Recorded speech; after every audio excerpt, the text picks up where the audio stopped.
atu le tasi tolu pa ia ala le whailunga le koluse, le sua fole tamā, ma le alo, ma le nganga pa ia, mele nganga pa iai, fio pa ia whaatu loto au auna, matutu iai le afi o loa lofa, a wina mai lo nganga e whaoleina i mātou, ma whaafowina mea umo le lalulangi, le atu wai na ia o awina loto au auna, i le mana malama o le nganga pa ia, le alofa mai ante i mātou, se o mātou mua se poto, mai le nā lava nganga, ma le fiafia i lana fisoa soali mai, ono Yesu Keriso lo mātou alii. Amen. Si o lofa Maria, o ante o le alii, ia o e pine uma o mania o Yesu le tua lo walo. Maria Paiai, Tina o le atua, ia e talo sia i mātou, tina tana sala. Iona po nei ma le tuaso lo mātou woti. Amen. O le vi inga le tamā, ma le alu, ma le nganga pa ia. Pelo na vi inga Saya matanga e whapefo. Iona po nei ma sa uma e whabavau, whabavau lava. Amen. E fia fu i to e ofo lofa ma whaata lofa atu sa moa. I lau whita whaafonga, ma lau sila mai moa mai le nei fu i a fiafi. E le ngata i lunga o le Facebook po ala ata. Ia o pe au fo i mangaru o le ea.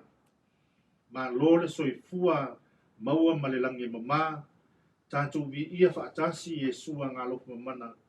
Ono lana pule wha soifua i loto soifua ma lo mātou malosi. Le fo o tātou maua i le nei a fiafi. Ia maua i ua i fo i au mga ruenga. Whaiva fo i matiute. Ia mai se whanau sa whengai ma o onga. Whaafitai le atua i lana mea lofo le ola ma le malosi. Ai maise o lona au tai ma lona au wha mano lo. E ui ai le tele o whaafati ata mai o lo tātou maita wina. I lunga o televise, ia ai maise fo ia lunga o le itio. E pefo le neiva i aso i tala whaanoa noa i tonu o le United States. Ia ua whaapenafo na a fi ai le soifua nai whanau. Melea ia pea ona mātou whai atu le tele o taimi a watu ai le whaasoa ma tātou porokalame wha solo. Aua tātou te whaatamala. Wa tātou te le loa lava le aso ma le itu aso. E sawa ile antari o le tangata. Ia peo o mai ele wala au pa ia le atua i e tātou. Ia e maiso wha lawe lawe tutupa po se i melea. Tau ia ina ia wha maise atu le nganga o le atua i a inga. O nei nei wha nau e pele mamamae. Ia u wha po se o na motu sial maafutanga i wha lawe lawe wha po se i. Ia e maise le lau wha le ai nā. Ia male moe noa. Ia whapena fo na mātou whaata lofa atu. I ta māma tina mātutua o lo pō le whala maula no muri la. Le ngata i leo la o staulanga. Ti a kono mwhale tua so swani. E mese e o whai ngā ruenga po whea lava se whata o lo e mafuta mai ai. Mātou te Fiafiaa e ofo lofa ma whaata lofa atu. Le tātou polo kalamele nei a Fiafiaa o sparoi le taitasi. Ua whai ngoa o le taimi ma lo tātou wali i whaola. Ia o ai fo inisio mafatia i mafatia ngole tino. Ia pe whanau noa no le malanga le whaatua au ia le maliu ma le oti. Mātou te taloa i eile nganga wha mawhana whanau i sua ngā lofa. Ai maisero na au wha malo lo.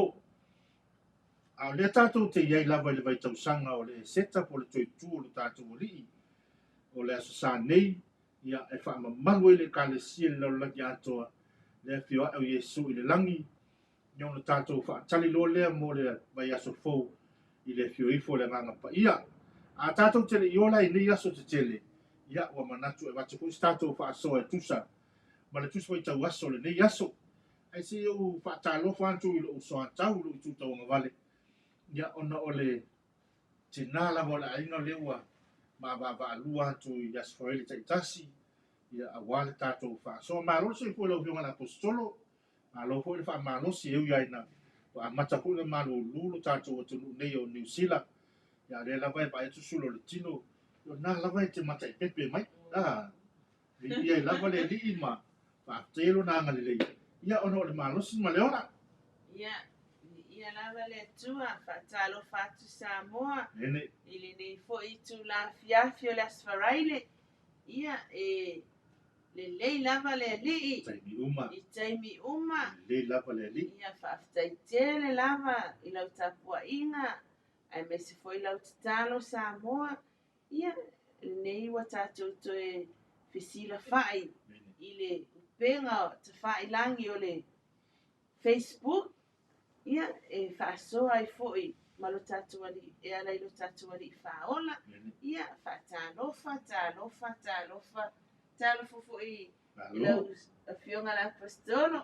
Tai, ia, o le nganga na tas, o le nganga fia ma le nganga, me i le atua o a manoa tātou te maua, e ui ia, o ia o awala tele vababe o saunia e li papai, ia au whapenao na whao ngā ma whaatanga i le atua e tātou te whaasoa ai, ia na fionga soifua melea, ia usi mai whaafonga, se i whaitawina le evangalia o le nefu i aso, ia ono tātou tala nofo le ma watoise, whaaso whaatau waa, e whai foi ma whaamanatu ia i tātou iai le nei vai tau malulu ia te ro nei, ia mese nisi o tenu o le lalolangi. Mo le evangalia a Ioane mata ko sfulu ma le ono, ia le whai upu lua sefulu, se i o atu le lua sefulu ma le tolu. Whaafonga la whaitawina, e moni o te whai atu ia te o tou. E tangi o tou matau whaitangi a wei, ai oli le lalolangi. E ti ngā o tou, ai li ua lo o tou ti ngā ma oli. A whanau se whawhine ua ti ngā ai o ia, a wā ua o ilo na aso. A uma ona whanau mai o lana tama, ua leto e manatua e ia lona ti ngā. Ona oli, ina ua whanau mai le tangata i le lalolangi. O le nei foi, ua maua nei o tou e le whaanoa, ai tātou te toe feilo ai māu. Ona oli ai lea o tou roto. E le ave e se ina foi e se tasi lo o tou oli. O lea aso, tau te le toe fesili mai ai a te au se mea e tasi. E moni o te whai atu ia te o tou. O mea uma tau te ole atu wai le tamā i lo ingoa. E fōa i mai e ia i a te o tou. O le evangelia pa ia ale alii. Kiri soe, Ia vi ia oe. a lua whaafitai, no fionga la apostolo mo le whaitawina o le evangelia o le nei aso. Ai, e manatua e loto si o tātou tamaha o mose ni o lului te vanga i le evangelia lea.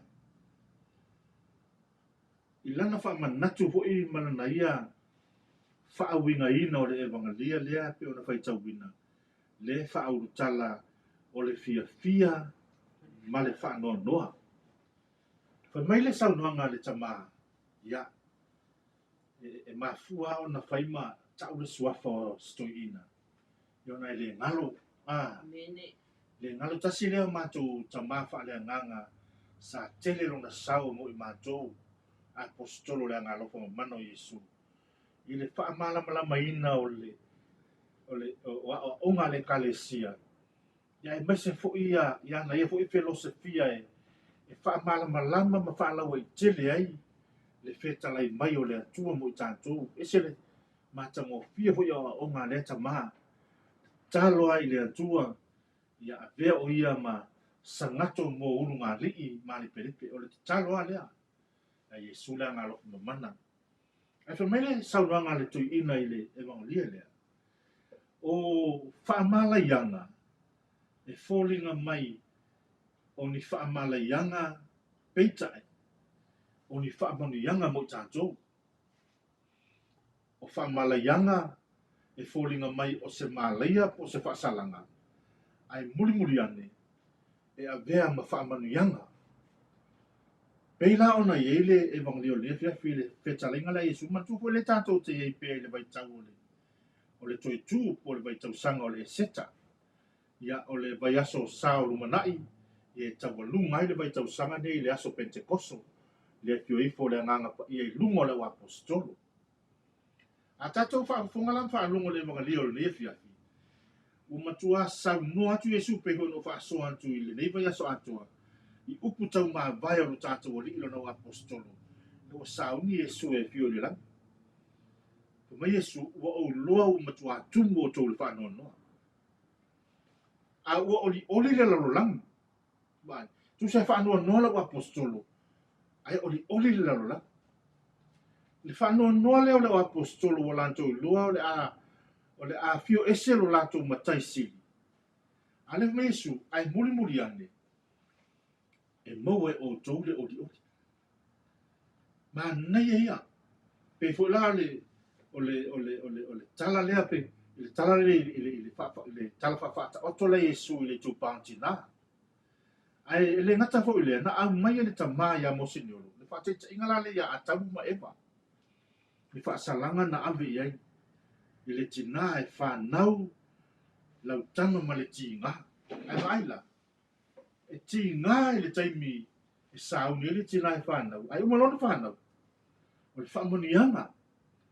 Awa ua whanau le tangata fau le larola. Pe whalau a tamu. E te ai au mea ai ma le afo lo mau. Ai lai i fō ringa o le nā saunoanga le atua ia a tamu.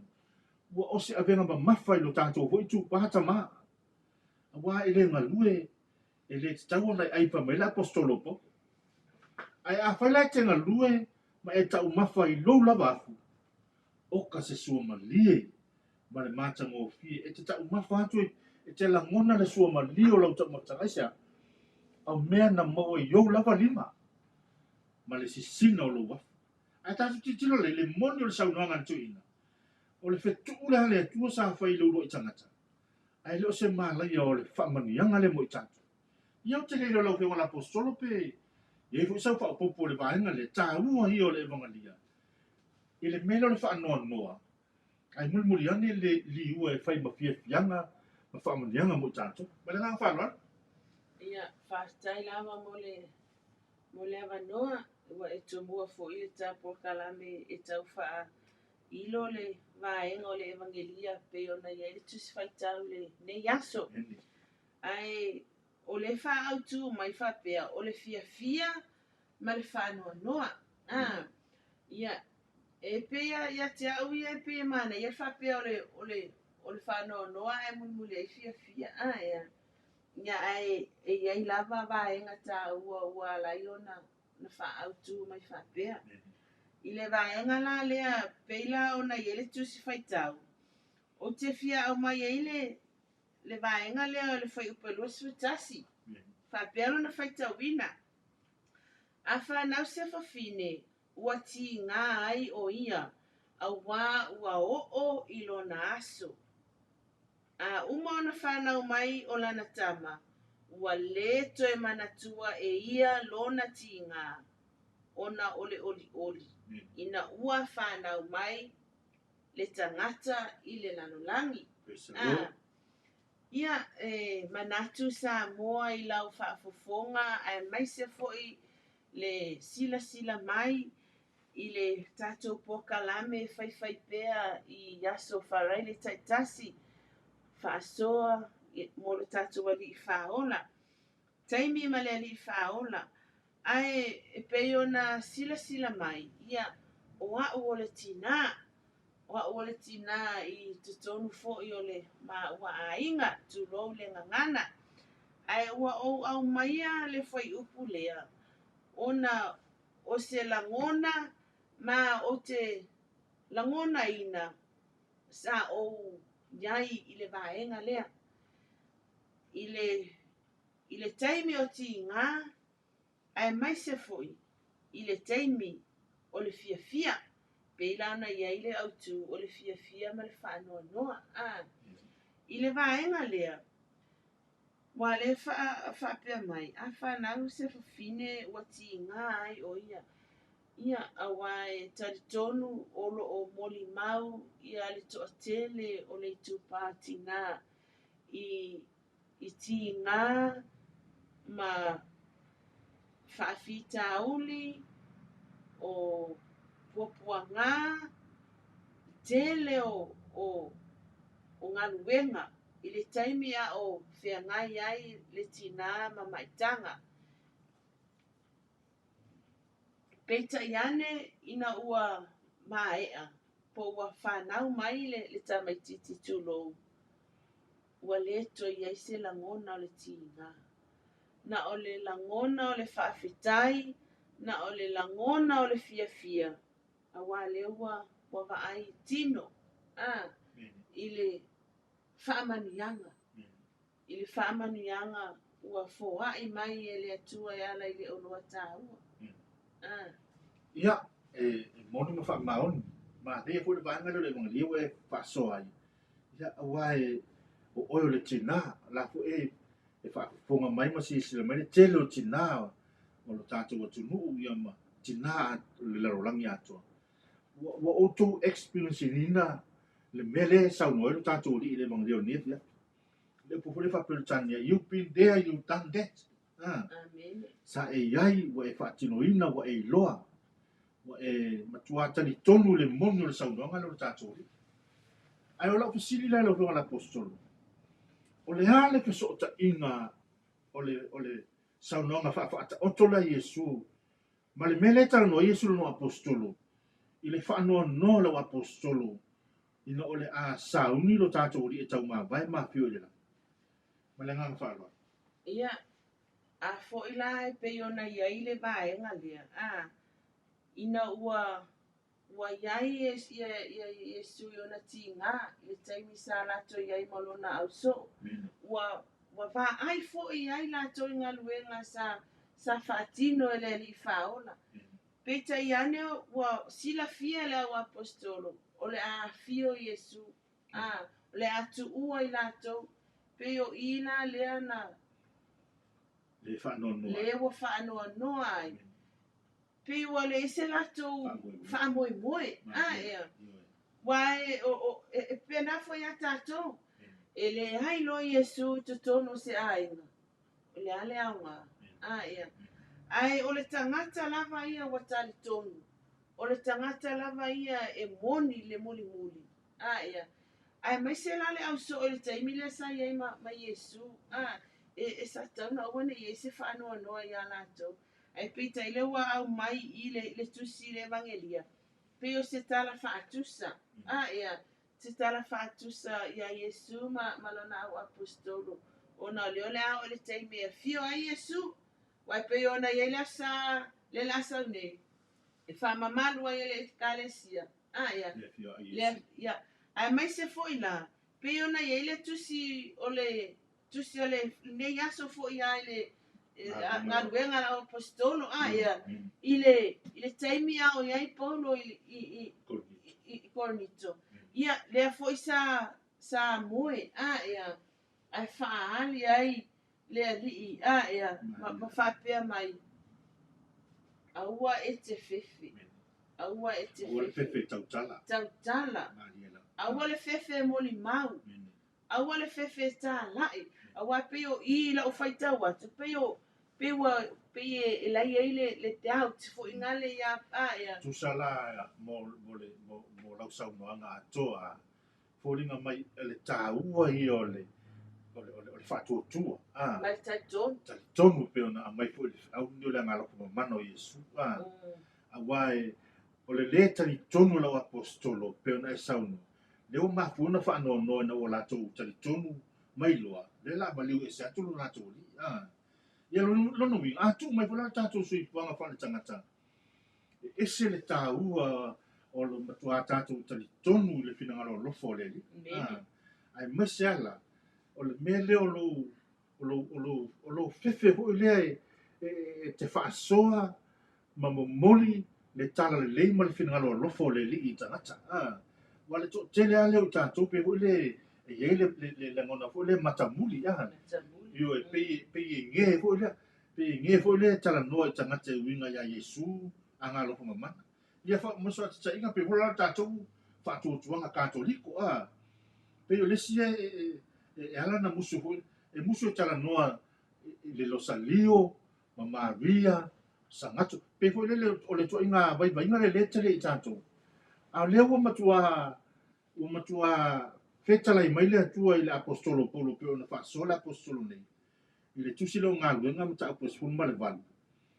ole a fa mai o ia Paulo I Korinito sa fa ali ma fetalai le atua ia Paulo ma fetalai atu e fa mai aua e te fefe te tautala ma aua ne e file mu aua ne e silent aua ne e ngungu le upu lea aua ne e ngungu a e tautala ina ia fapenao na ona whailoa atu le fina ngalo le atua I tangata o Korinito pa mai le fitaringa le atua le tusi le mai au e te wapole o le matua ato o tele au tangata o loo ia te au I te tono le ailea e lātou te lawea ina ma pui pui oi a tātou e tilo la iema leu tātou mamalama le sui fuanga o le apostolo Paulo ia o se tangata na li liu loa le apostolo le to iaia se fultua le to iaia se masalo sango na matua o le sui fuanga o le apostolo Paulo I sauanga ma onga ma tafe ai lona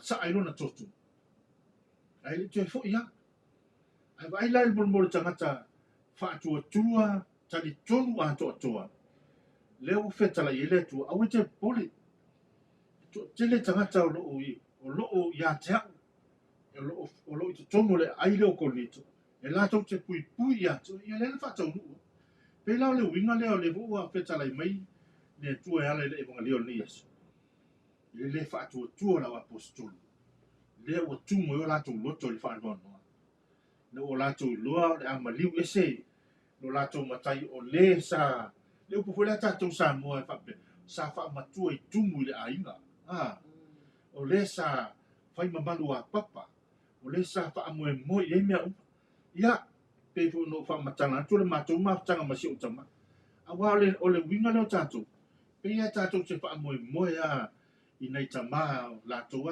ia wā o le aso pina ngaro pina la apostolo a pe whape na fu le mele tupu ilo tā upo ia Pastai mo e vai na lea ai pe ona e sal no ai I le taimi ana ua pasi ia ali taimi ua tutono le feʻau lea Iesu agalofa e te silafia lau fioga la apostolo mai le taimi na tatou iai totonu o le feʻau lenei Iesu agalofa sa amata ona sa iliili sa amata ona fesili I le atua I lona finagalo e faailoa mai peitaina ua iai le malamalama I le suʻesuʻe ma tatalo atu I le aiga paia ina ia faailoa mai lona finagalo lea lau te fai atu I le taimi lenei mai o te molimau le aga ua tupu ia na e malaga I Roma na e malaga I tele o atu nuu ia ae leʻi popole le tinā o le aiga e leʻi popole e leʻi foʻi tua le tinā o le aiga sa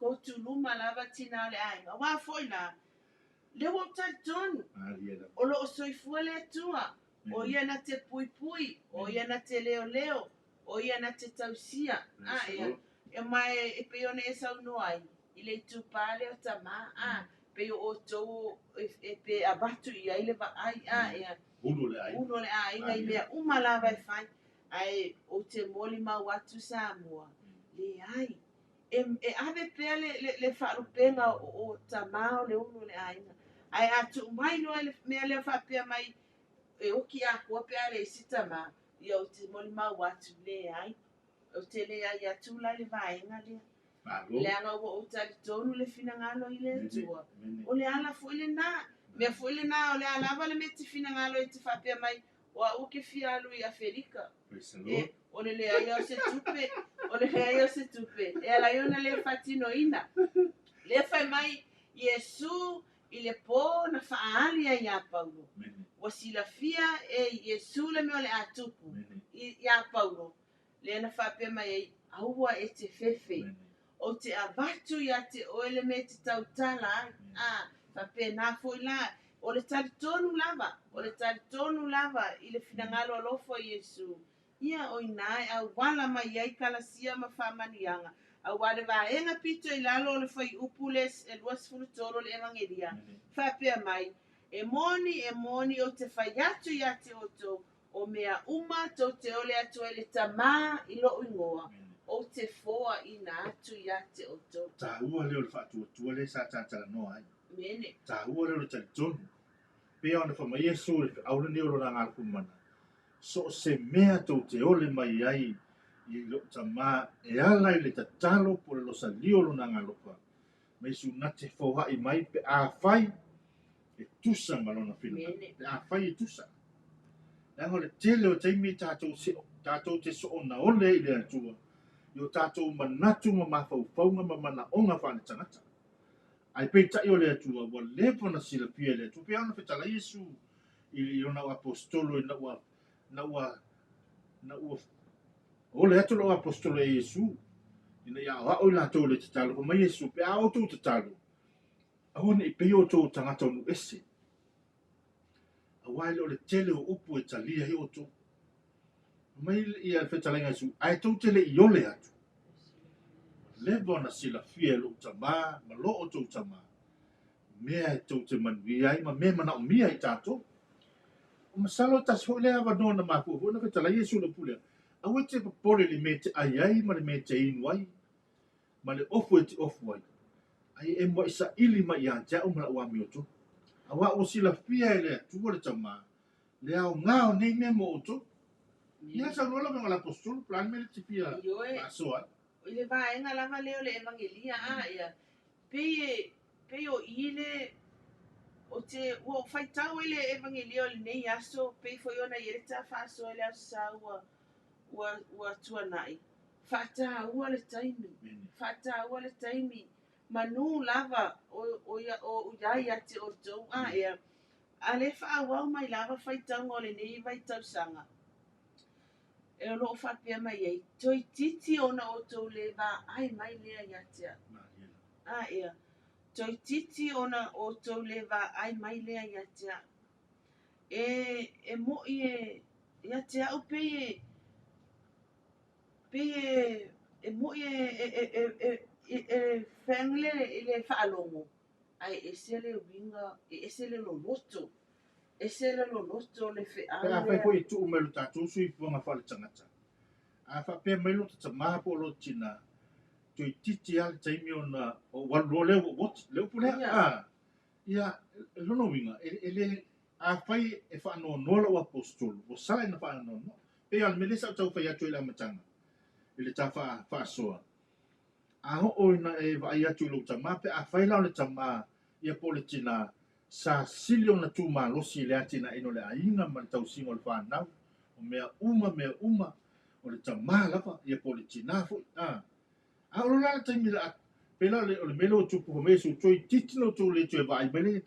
A pela taimi la ma vai mele tama po le tina le a. Ai matua tumu I tātou le whanon. E tumu I tātou le popole me le tutu. Ai maise hala. Le tangata ho le sa whaatala le ha. Le tangata ho le sa le anu ai. Pe po le a whai atu le tama ma le tina. Pe po le whaatala tala ula ma whaatala tala noa I wapau pau. Mea ia e whaasoa ma tala noa toi mātua.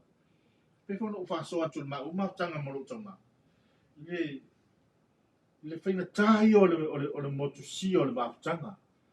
A wawa tātou lore lea o na wala au mele atu I tātou mātua. Ia po tātou ainga tai tō luam whanau. I re te whaita tu e wai. E matua whaatumuria I tātou le whaanoa noa. Ai mesala. La whapela whata inga.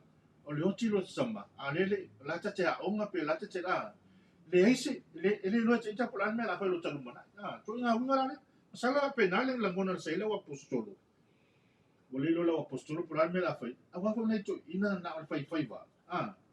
Ile le linga onga. A le lau tau mawai atu lo la tori. Ia leo sila fia le Yesu manatua Yesu o ia o le atua atua ma le tangata atua. Sila fia le Yesu le whaanoa noa lo no apostolo. Ono le ahap. Al manei o le evangelia foi ana fia le sa tātou whaafongo I whaalongo.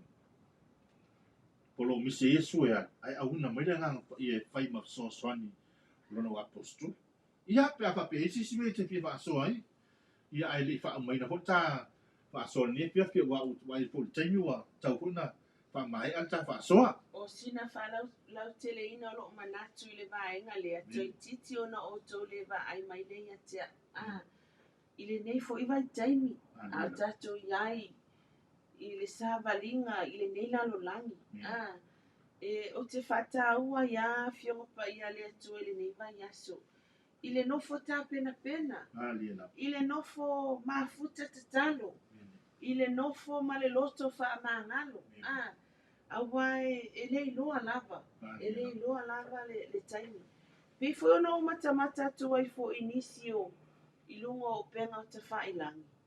Ini whaalinga ia poni whaailo foi. Wa ave iai e Yesu le angalo fumamana. Ia ono te whaapea i fo lea pe ona toi au maile nei evangelia o le nei aso le evangelia sifulu ono Ioane. Toi titi ona o tau le va ai maile iatia. E fata ua I lava I lota ita tina, lota ita apostolo. Fata ua lava le taimi male ali. I se taimi o le aso, se taimi panga noa, ave le nā mo le ali. Ai mese ala le tāua o le vangale o e sauno e lofi o la apostolo. Le sala ve la u whatalofo po le nefi e while whaara la vele tupu mai Texas, America. Tala tua nafi le aso lulu lea.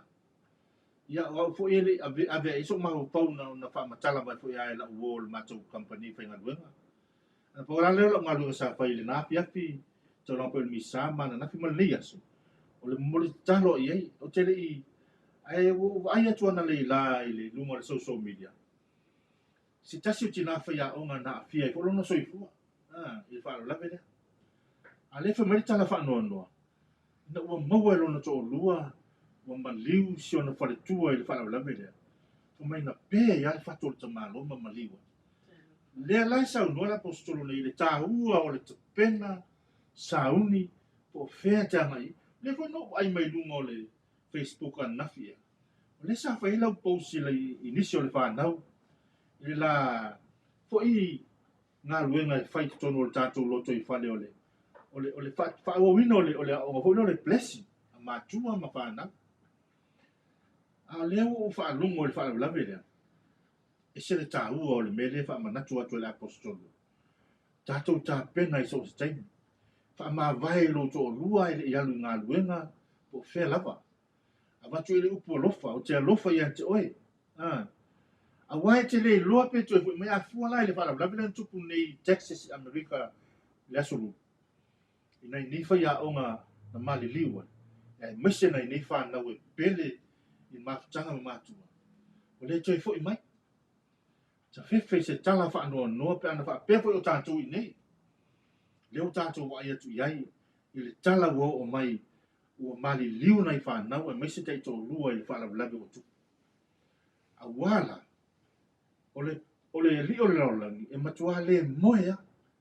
I nei vai taimi o tātou mai tauina mo o tātou mautinoa. Le mono le upu le whai le li o le laulangi. O peo se leona e Fiafiaa. O le toi sa vali fo I le leona ua lele le ea le leona. Sa ili ni tangata na te aia tu lou le ngangana.